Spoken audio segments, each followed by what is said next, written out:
uban ako mga mag-uuma o katong mga dunay mga gipamuhi nga mga hayop, dunay mga manukan, labi na dunay mga manok nga mao pa pagsugod og tubo bitaw.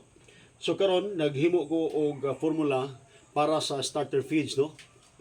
Katong magsugod og tubo para mas healthy, dili magsikit-sakit ang inyong mga manok while on the process sa iyang pagtubo, no. So doon ako mga komposisyon ini para sa starter na to, no, nga atong gamon og himuon atong fertilizer para ready na inyo pagpakaon sa inyo mga hayupan. Okay, first is doon na tayo gitawag og rice bran, no, kung tahop sa humay. So ang tahop sa humay is kuan siya, taas ni siya kayo og carbohydrates. And then second one kini atohang crack corn, no. Yan. So ang crack corn na to usa po na sa mga components nga atong gisagol ini. Onya doon na tayo asin para doon na tayo sodium and chloride ang atohang mga alagang mga manok, mga baboy, labi nito mga bakte, no. Kay para mao ni usa sa mga kuan nila kuno pangpagana sa ilahang kaon, okay? Para mas mosamot pag yung gana ang kaon dapat naamoy molasses. Ang kining molasses mao ni siya usa sa mga makapagana sa kaon sa atohang mga kahiyupan, no. Yan. So ato ra isang bason nga di na pud kayo tanto nga sobra ka basa. No, kanang tama-tama lang pud, no.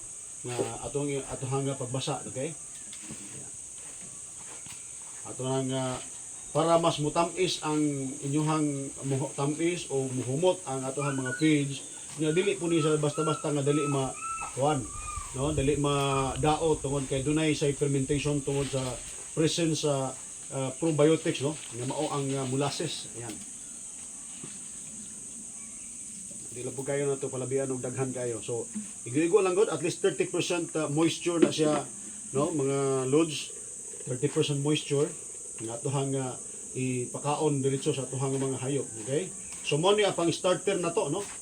Alang sa mga mag-uuma na to diha, mga dunay mga nag-farming og mga manok nga mao pay pagtubo, no, para dili kay mao mo gani pinaka critical stage gud sa manok kanang pagtubo, no. Kaya nakahimo naman ta grower. Yung karon ang atong himuon ang atong starter na pod, no. Yan. Unya dunas kung nakabantay mo dunay mga green, ang green ini mao ni siya ang malunggay. Ang malunggay sa taas kay na siya og vitamins and minerals, labi na gyud na presensya pod sa vitamin C og calcium. Okay? Unya naa pod siya presensya sa kining crude protein. Importante ang atohang protein para sa atohang mga manok, no, para dali magtubo niya. Dili magsakit-sakit. So mao ni ang atohang mga components nini na rice bran,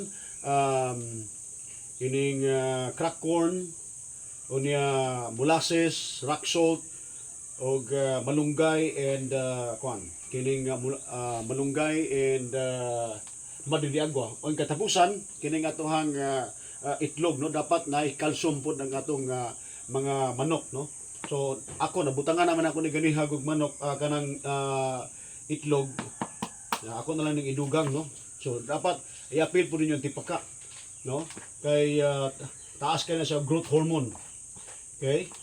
So mo ni ang atohang mga proseso, mga kaigsunan, no, nga mga kauban ako mga mag-uuma labi na gyud sa atohang mga gusto mo palit, no, og diretso pagkaon sa inyong mga manok, di na mo kinahanglan magsagol-sagol ini. So dura tay starter kit nga atuang buhaton, no. Nya after ani ako na ning ilunod diri sa atuhang fertilizer machine. Okay, yan. So mo na ni atuhang proseso. Okay, on.